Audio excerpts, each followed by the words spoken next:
This is Danny Rowland, author poet, bringing you a brand new podcast. For those of you wanting to find out more, feel free to check out the Facebook page where you can find more of the poetry and more of the lifestyle which inspires that poetry. Just go to Facebook, tap in Danny Rowland, author poet. Same routine for the Instagram, again, Danny Rowland, author poet. Just search that on Instagram, or once more follow the links. You'll find the same thing on YouTube. It's very much a new and upcoming thing. There will be more with time. But in any event, those of you who managed to catch my last series of podcasts, you can find the brand new book. I say the brand new book. I wrote this over the second lockdown. You can find that book by following the links to my website. That is danielmrowland.blogspot.com, or just follow the links on this podcast. You can purchase this book through my website or through all major retail channels globally.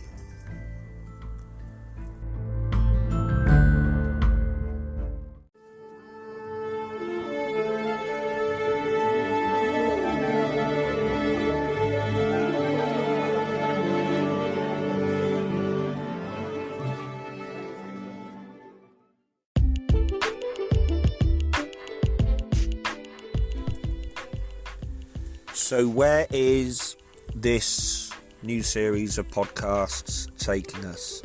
The previous series was more poetry focused, but at this moment in time, in a post-lockdown world, I am feeling more and more to express the ideas and the views which have become a guiding force in some parts of my poetry.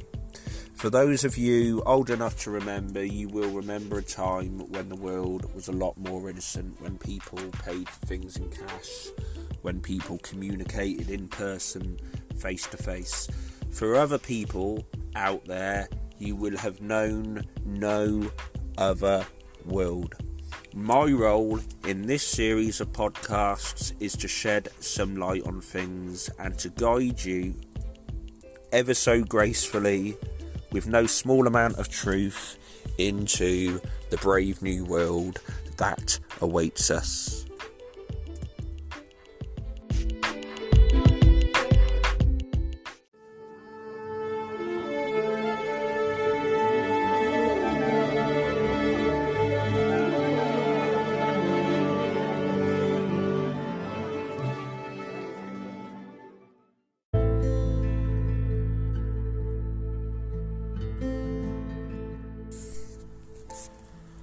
It's that time of year when yet again we remember. But the question I find myself asking is, just what is it we actually remember? I could sit here now and tell you tales of glory. I could tell you tales of lives lost in the cause of freedom and heroic battle for our shared liberty. Only I can't, because today is not a day for such stories. Today we remember the lives given fighting a cause which was immensely political.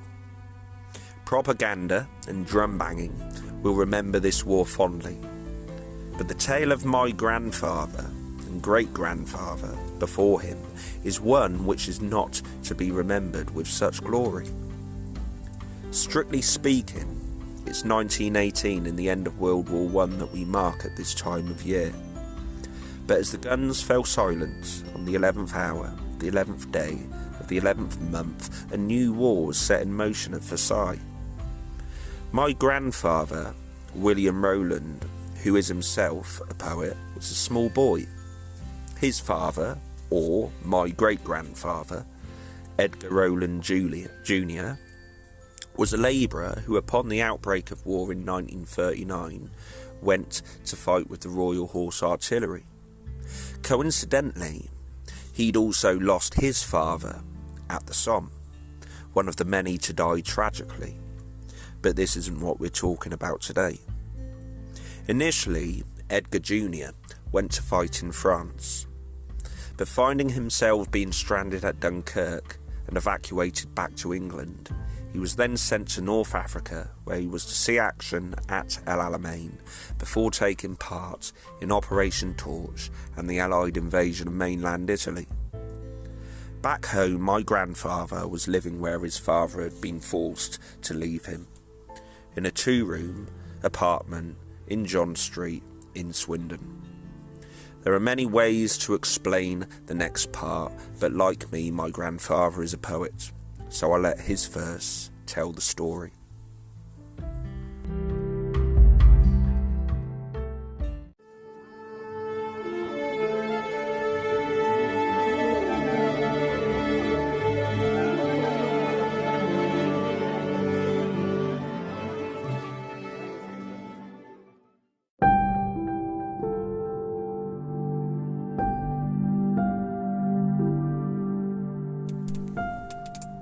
There's a car park there now, but doesn't cover the image. They think I have forgotten what my father fought a war for. I know what he fought for, the pissing pail in the fireplace that made tunes in the dark like waterfalls and gentle rain.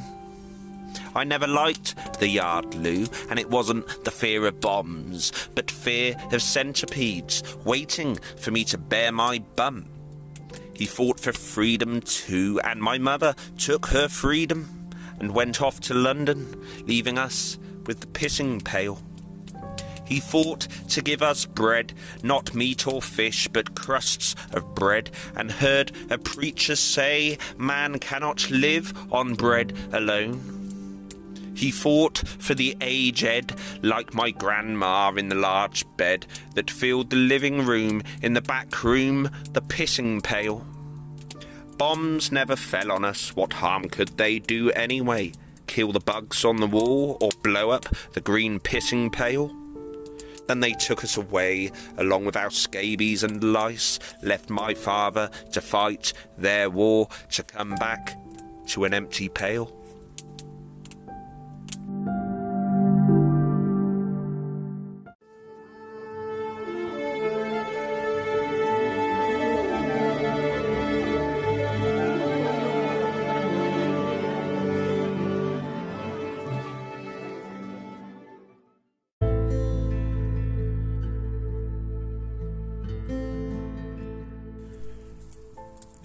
The sad part is that the story doesn't actually end there. My grandfather and his brothers were eventually found by the authorities, full of their scabies and lice. Needless to say, they were taken into the care of the state and promptly found themselves placed in a home for boys. They were, of course, outrageously treated. As I'm sure most will know by now, the conditions fell far below what one could call befitting a free country.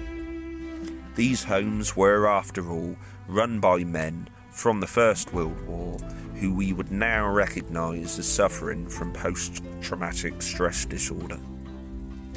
My grandfather and his brothers stayed at two different homes, one in Salisbury and the other in Mere, both of them in Wiltshire. My grandfather describes the home in Salisbury as being like something out of a Dickens novel, both cruel and barbaric. But again, I'll let my grandfather's poetry tell that particular story.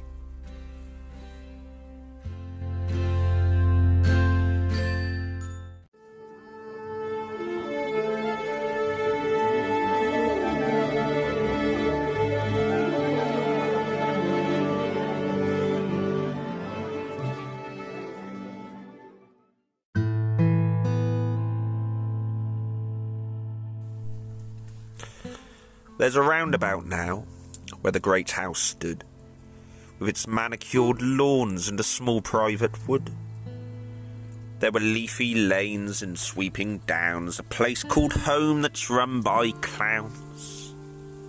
Each boy with a number, with a seat on the floor, safe from the bombs, protecting the poor. But was it the bombs that spelt the danger, or the parent-elect, the cold, dark stranger?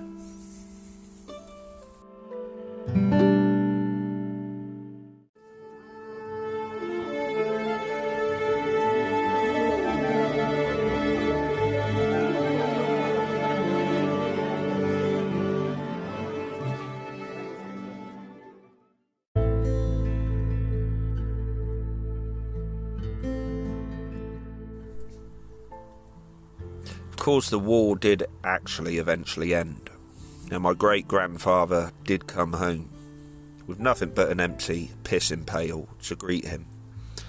For him, the war wasn't one long tale of glory and smashing Rommel at El Alamein, but a story of how he fought a war so that his children might be cruelly treated in a children's home. He eventually returned from that war and made contact with my grandfather again. And full with guilt, even marched my granddad down to the police station one day, telling a police sergeant, in no uncertain terms, to explain to my grandfather that he had had no choice but to fight that war, and there was nothing he could have done to prevent his children being held in such Dickensian conditions. Yet, of course, the damage had been done. My great-grandfather, Edgar Jr., didn't work much again, and by all accounts had actually become a man who was much troubled by what he had seen. Rumour has it that he lived out his days poaching the local wildlife and thumping anybody who upset him. After all, as big and strong as he was, it seems the war left him somewhat unable to control his fist and its propensity to break noses and disfigure jawlines. But such is the anger that those returning from war often live with, and in this sense, war today presents many of the same problems for those having to live through the post-war peace.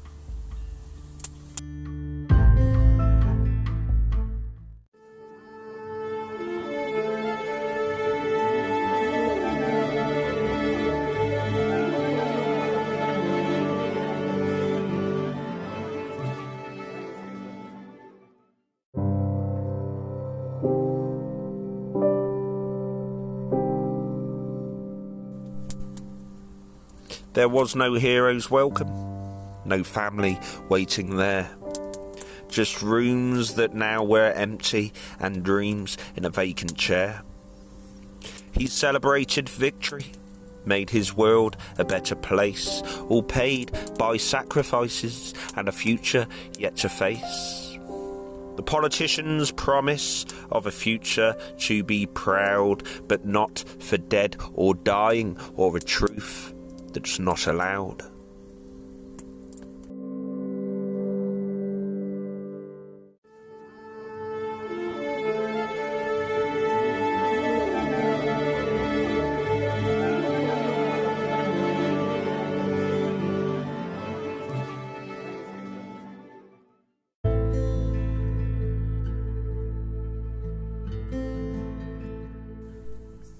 Of course, there are many ways I could end this, but I'll end it in two ways.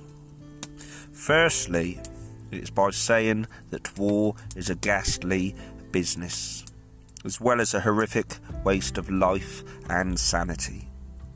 My great-grandfather, Edgar Rowland Jr., was undoubtedly a good man who wanted nothing more than the best for his children. But instead, he was thrown into a war and forced to fight on pain of prison or death, whilst his children were held captive and outrageously treated by the state. But once more, I'll finish with my grandfather's verse. Just what he is saying in this poem, I'll leave you to decide.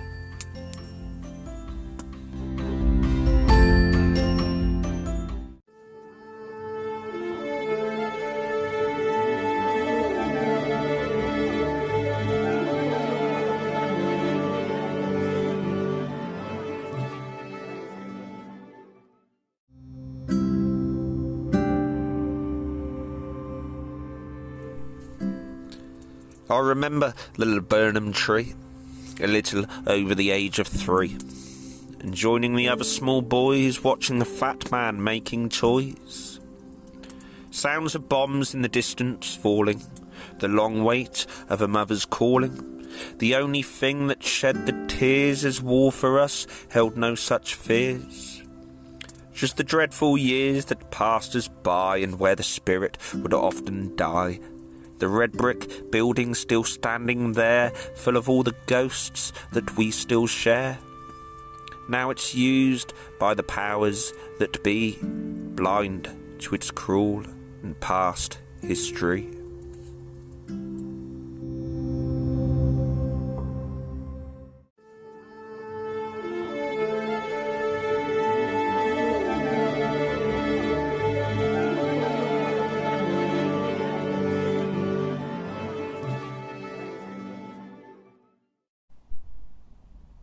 Thank you for taking the time to listen to this podcast. If you would like to buy my new book, The Pavement Poet, Chalk Fired, or if you would like to find any of my other social media platforms or my website, you can do so by going to www.flowcode.com /page/The Pavement Poet.